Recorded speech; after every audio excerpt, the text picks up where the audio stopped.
स्वागत है। मेरे सामने एक Vivo Y19s है और आज मैं इसका अनबॉक्सिंग करूंगा, साथ ही डिवाइस पर एक त्वरित नज़र डालूंगा और इसकी स्पेसिफिकेशंस के बारे में भी बताऊंगा।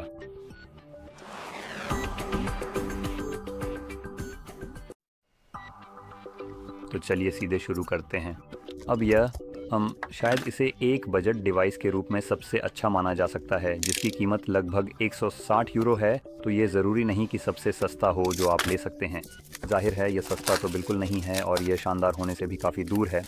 तो चलिए इसमें आगे बढ़ते हैं। तो लगभग 160 यूरो में आपको एक पूरा केस मिलता है, जिसमें एक टाइप ए से टाइप सी केबल शामिल है, जो कि आजकल के कई आधुनिक उपकरणों के लिए एक बहुत ही उपयोगी और आवश्यक कनेक्टिविटी विकल्प है। इसके साथ ही इसमें एक सिलिकॉन का थोड़ा अजीब सा केस भी है, जो शायद आपके डिवाइस को अतिरिक्त सुरक्षा प्रदान करने के लिए डिज़ाइन किया गया है, लेकिन इसका डिज़ाइन थोड़ा असामान्य लग सकता है।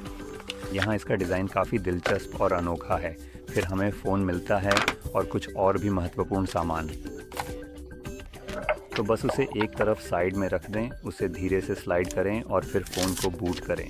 फ़ोन के साथ पहले से ही एक स्क्रीन प्रोटेक्टर लगा हुआ आता है, जो मेरे हिसाब से हमेशा एक बहुत ही अच्छी बात है।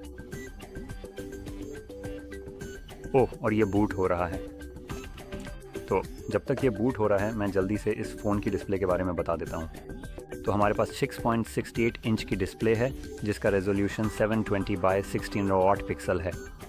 वाह, 720t। उफ। यह IPS LCD है, 90 हर्ट्ज रिफ्रेश रेट के साथ और लगभग 1000 निट्स की ब्राइटनेस है। उफ। यहाँ 800 और या 885% स्क्रीन टू बॉडी रेशियो है और पिक्सल डेंसिटी 264 पिक्सल प्रति इंच है।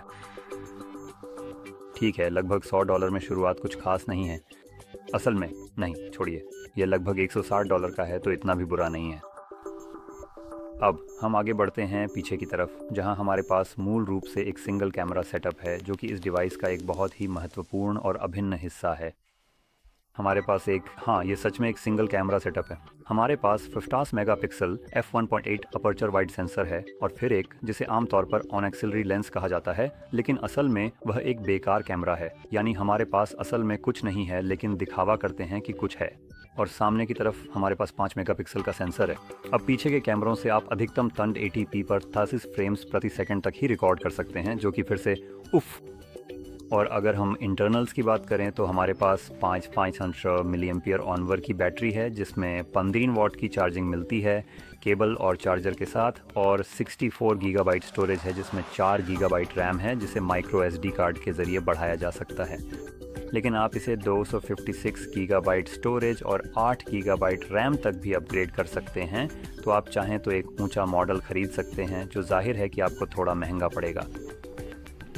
और इसके अलावा यह डिवाइस फ़िलहाल एंड्रॉयड 14 पर चल रहा है। अभी हमारे पास एंड्रॉयड 15 है, FunTouch OS 14, जो कि उनका एंड्रॉयड के ऊपर कस्टम स्किन है। और संभवतः जब ये वीडियो रिकॉर्ड की जा रही है तब इस डिवाइस को एंड्रॉयड 15 की एक्सेस मिल गई हो, लेकिन जब ये अक्टूबर 2024 में रिलीज़ हुआ था तब शायद नहीं मिली थी।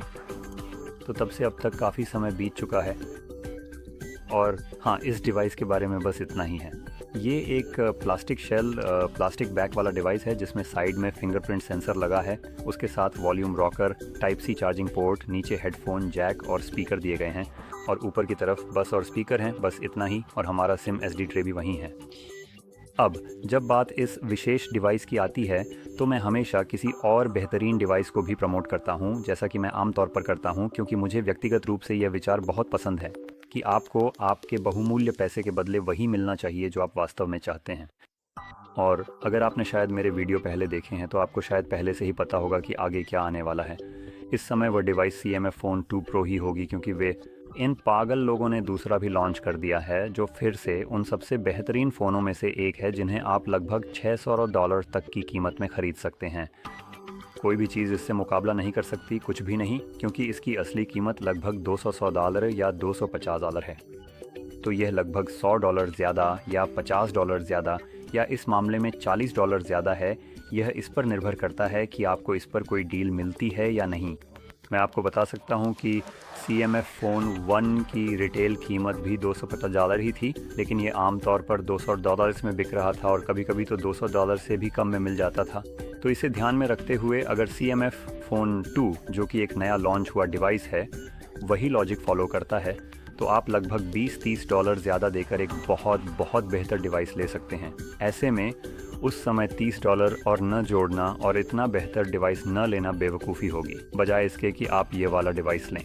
और मेरी बात मानिए, वह हर लिहाज से एक कहीं बेहतर डिवाइस है, चाहे वह चार्जिंग स्पीड हो, बैटरी थोड़ी सी छोटी है लेकिन इससे ज़्यादा फ़र्क नहीं पड़ना चाहिए क्योंकि उसमें एमोलेड डिस्प्ले है जो कम पावर खर्च करेगा। उसमें 120 हर्ट्ज़ रिफ्रेश रेट है, HDR10+ है और 1080p रेजोल्यूशन है। तो कुल मिलाकर इसका डिस्प्ले शानदार है। प्रोसेसर की बात करें तो वह तो इस डिवाइस को पूरी तरह पीछे छोड़ देगा। ये device Tegra Unisoc Tegra T612 पर चल रही है, तो पावर के मामले में ये तो कहीं भी नहीं टिकती जो दूसरी डिवाइस दे सकती है। और यहाँ तक कि कैमरे भी इससे कहीं बेहतर हैं, जिसमें एक ड्यूल 50 मेगापिक्सल का मुख्य कैमरा और एक 8 मेगापिक्सल का अल्ट्रा वाइड कैमरा भी शामिल है जो शानदार तस्वीरें लेने में सक्षम है। तो हमारे पास 50 मेगापिक्सल वाइड टेलीफोटो और फिर 8 मेगापिक्सल अल्ट्रा वाइड कैमरा है। और साथ ही सेल्फी कैमरा भी यहाँ मौजूद 5 मेगापिक्सल वाले से बेहतर होगा। और फिर रिकॉर्डिंग की रेजोल्यूशन और फ्रेम रेट्स की बात करें तो ये 4K 30 1080p में 6 स्टार तक और 120 स्लो मोशन तक जा सकता है। तो फिर से इस डिवाइस की कोई तुलना नहीं है।